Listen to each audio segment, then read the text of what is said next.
윤석열 전 검찰총장의 정치 데뷔 무대, 그 현장을 다녀온 정치부 송찬욱 기자와 좀 짚어보겠습니다.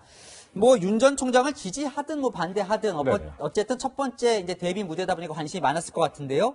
발언이 예상보다 셌습니다. 네, 현장에서 들으면서 상당히 센 발언을 한다 이런 생각을 했는데 오늘 기자회견을 이 관통하는 이 키워드라고 할까요? 이 핵심 키워드 반문 이걸 꼽을 수 있을 것 같습니다.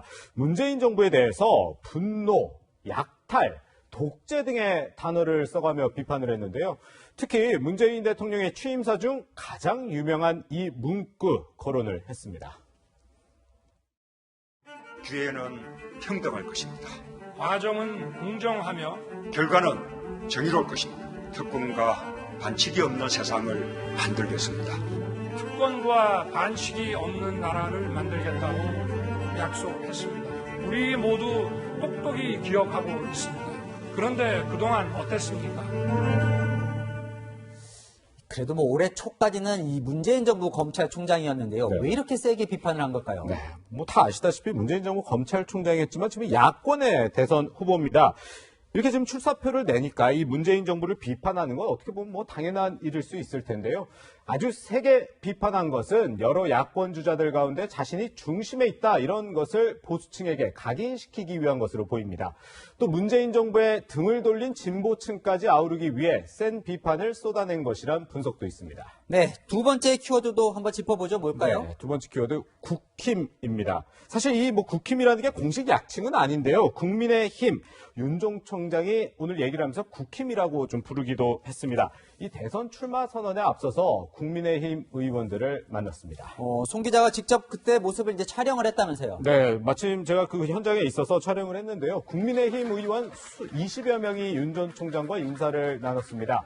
이 보시다시피 인연이 있는 권성동, 정진석 의원뿐 아니라 다른 의원에게도 깍듯하게 인사하는 모습이었습니다.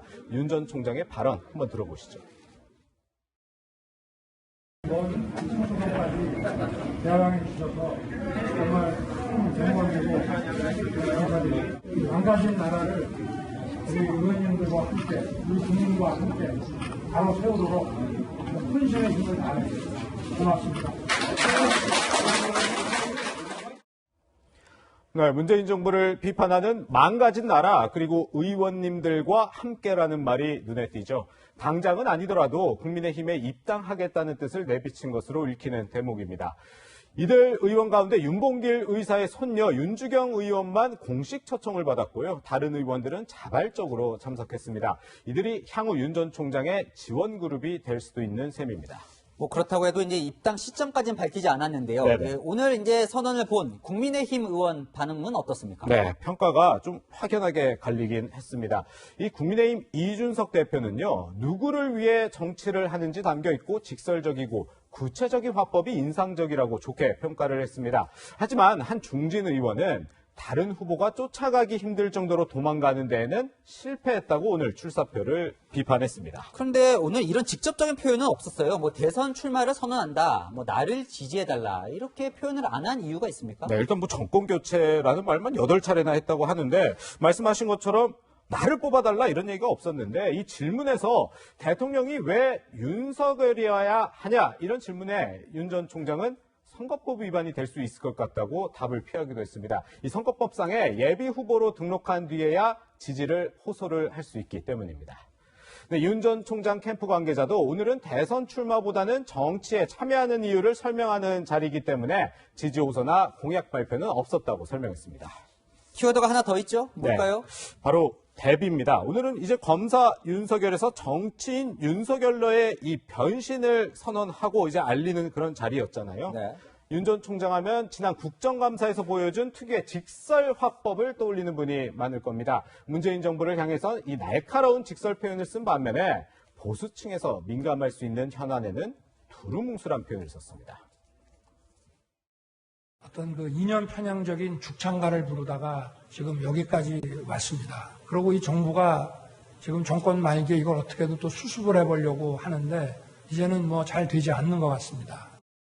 이분들이 어떤 지역 연고 정치인에 대한 안타까운 마음 이런 것보다도 네, 조금 부연을 하자면 한일 관계에 대한 질문에 무역 분쟁 당시 조국 당시 민정수석이 언급한 죽창가를 거론하며 정부 비판을 한 것이고, 이 대구 경북 지역 여론에 대한 답에선 박근혜 전 대통령을 지역 연고 정치인이라고 표현한 겁니다. 윤 전 총장은 박 전 대통령 수사를 지휘했던 당시 책임자이기도 했습니다. 오늘 뭐 대비 무대다 보니까 일거수일투 쪽이 이제 관심을 받았는데 검찰총장 때 모습과 비교하면 좀 어땠나요? 네, 이 부분이 가장 눈에 띄더군요. 지난해 이게 국회 국정감사와 오늘 기자회견을 좀 비교를 해보면 큰 손동작 등이 오늘은 없었습니다. 이 지난해엔 이 방어를 하면서 감정적인 모습을 보여준 거라면 오늘은 첫 발을 내디디면서 메시지 전달에 집중하기 위한 것이었다고 윤 전 총장 측은 설명했습니다. 윤 전 총장은 현장에 설치된 프롬프터를 보면서 발언도 했고, 이 예정된 시간이 다 돼서 사회자가 행사를 마치려고 하자 추가 질문을 더 받겠다고 자진하기도 했습니다. 이제 뭐 오늘부터 이제 전원 정치하지 않고 직접 나서게 될 텐데요. 앞으로 뭘 한답니까? 네, 아직 뭐 구체적으로 정해진 건 없는데요. 이르면 이번 주가 될 수 있을 것 같습니다. 이 민심을 듣는 자리를 만들 계획인데요.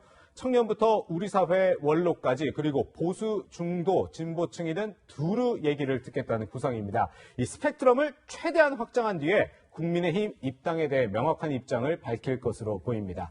이 광화문에 준비한 캠프도 이번 주 중으로 출범할 예정입니다. 네, 여기까지 듣겠습니다. 정치부 송찬욱 기자였습니다.